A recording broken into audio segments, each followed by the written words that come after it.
How y'all doing?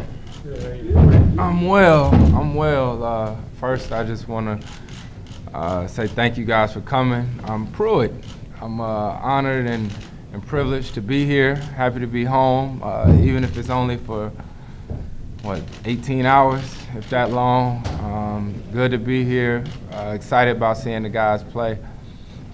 I don't think I've been to a game since I left school. I don't think so, because I'm always playing, but it feels good to be here. Questions? Chris, what was your biggest advantage of coming to Wake Forest, and what is something that you take with you from that Wake?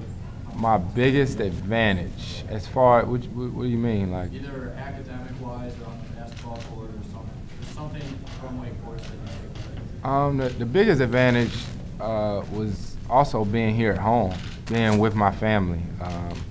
Everybody knows how close I am and how much my family means to me, so that was everything. And then the academics, the people that I got an opportunity to meet while I was in school here have been lifelong relationships, and some people will go to a certain college and they may never go back, or they can only go once every 2 years or once every 3 years. I'm fortunate enough, this is home, so I'll always come back to Wake, and Wake will always be a part of me. Thank you. No problem. Chris, Kenny Beck with WXII. Curious, more than a few people have said to me, I didn't realize his number wasn't already retired. Could you talk about sort of the process, who approached you, and how surprised you were, and what it's going to be like for you when you finally see that number unveiled and be up in the rafters forever? Yeah, the process, you just never know. You never know, and it was maybe like 2 years ago, Mr. Wellman, we actually had dinner with him, and he told me, and I got goosebumps, because like I said, I played in the Frank Spencer here.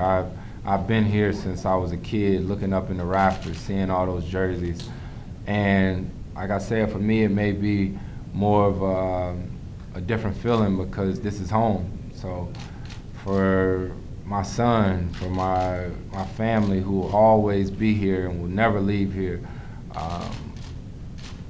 it'll be something that I can always come home. Like he's back there, probably doesn't even realize what's going on right now, but one of these days when you come home, I'll bring him over here and tell him I wasn't so bad. JB. Chris, a couple weeks ago, you got your first All-Star Game MVP. Now here you are 2 weeks later, getting ready to see your number raised up. Is this something you dreamed about, coming out of Winston-Salem when you decided to go to Wake Forest and everything that you would be able to accomplish on a professional level? Yeah, this is it. This is right there at the top of the best days of my life, and that it's timeless. It's timeless. It's something that no one ever can take away from you. And warming up before the games, you looked up there and you saw the Dickie Hemricks, the Lynn Chappells, the Randolph Childress, the Tim Duncan. Timmy and Chill, for my age, the best to ever do it, but Dickie Hemrick got records that'll never be broken. You know what I mean? With Muggsy Bogues. I remember even when I first got to school here, the first thing that I did was I went to the record books, and I wanted to see, what records I could break. I think I might have caught one of Muggsy's freshman records or something like that, but the thing that's timeless, as I keep saying, is your number or that picture of you here hanging up there is something that will always be there. Talk about just how much you learned, got better as a player your 2 years here at Wake. Oh man, I got so much better as a player my 2 years here at Wake. The thing about me, and I always tell kids the story, is how everything is so surreal for me now, in that I know hard work and a lot of, good things happened for me to get here, but some of it was luck and by chance, and it just happened. I tell people all the time, when I came here to Wake, I wasn't supposed to be the starting point guard. I came here, a lot of kids nowadays, you get guaranteed a starting position when you go to school. Teron Downey was here. Teron Downey was here, and they had just won the ACC championship. So I would have never started that first game of my college career had Teron not had that appendicitis. So I know people always say, don't ask what if, this, that. I always say, where would I be had that not happened? You know, if that hadn't happened, I'm not sure. But you know, if not for Downey, Lev, all those guys that I played with, also, you know, my game went to another level, and a lot of that has to do with Coach Prosser too. Chris, what was the bigger adjustment for you? Was it going from Winston-Salem to Wake Forest as a player, or from Wake Forest to the UVA? You know what? That's funny you asked that, because this is what I always say. When I was at West, I played pickup ball. I go to the YMCA, play all the time. And the thing about high school is, you know, when you kick it to somebody who's open, you know, they may make or miss the shot. You know, you don't know. The biggest thing that I remember when I was in high school, because I committed as a junior, so when I was like a senior in high school and I would come over here and play with the guys, I just remember Downey. It felt like every time I helped off of him and left him open, he always made the shot. And I used to be like, man, when I play with the high school guys, they don't make it every time. You know what I mean? Like the college guys feel like they make it all the time. And then going from college to the NBA, they don't miss. You know, like seriously, like if you leave a guy open, he's gonna make the shot. You know what I mean? So that was the biggest change. And then from high school to college, you know, you was like a kid playing with boys. You know, and then from the NBA, from college to the NBA, you playing with men. You playing with grown men. So that's the biggest difference. Chris, as great as this day is going to be for you personally, there's two people obviously that aren't going to be here to see you. Can you talk about the emotions and what you learned from Skip and your grandpa? Yeah, that's probably the toughest part. You know, obviously my grandfather, I would love for him to be here, but Coach Prosser, who is the one who made all this happen, and it's hard for me to talk about him anyway because I get emotional, but he's my guy. He knows it, and I'm not here without him, no question. And that's pretty cool too. Is I just thought about it when you said that, Pruitt, that he's hanging there too. He's hanging there too. So that's pretty cool. Yeah, Chris, from your foundation to your toy drive to your youth camp, for you, how important is it for you to keep giving back to the community? It's very important for me to keep giving back to the community. And some people are asking me, they like, man, is it tough to go home? Don't you have to do this? Do you have to do it? I don't have to do anything, first of all. And the thing is that I want to. I want to. This home and everyone here at home have made me who I am, and they're the reason why I wake up and I get excited and why I love what I do. And it's who I play for.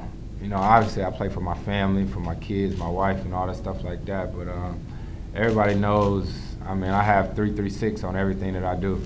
I still have a 336 phone number, you know what I mean? So no matter where I go, I lived in New Orleans, could have had 504, I live in LA now, could be 310. It seems like it's a small thing, but for me, it's a lot. Like, your phone number, it could be whatever you want to, but for me, I always keep a 336 number just because. Hey, Chris, the coaches aren't at liberty to discuss this, but have they offered CP4 yet? You know, it's funny. Mr. Wellman, probably the coolest baby gift that we got when my son was born was from Mr. Wellman. He sent a letter of intent. Seriously, that's probably the coolest thing that coolest gift that I ever got, and we still have it. We have it at our house in LA. It's little Chris's letter of intent to go to Wake Forest. But I need to tell Mr. Wellman that today too. I have that and I'm going to keep it, and I will be sure to cash in because I know tuition is going up every year. Last question to Ben. Chris, do you have a favorite memory here? I have a favorite memory. It's too many of them. It's too many of them. You know, college is where you're molded.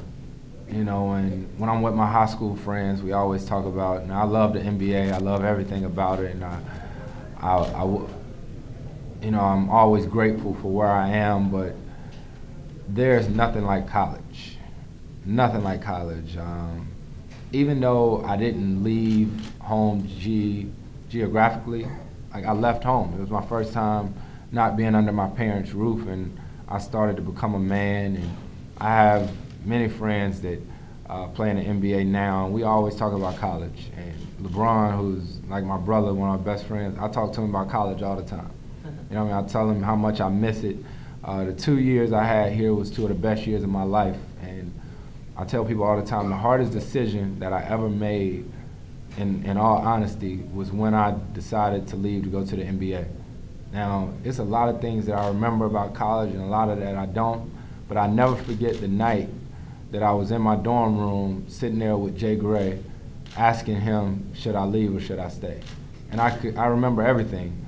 The next day, Chris Davis, who was on the football team at Wake, me, Jay Gray, and Chris Davis was planning on living together. You know what I mean? That next year, my junior year.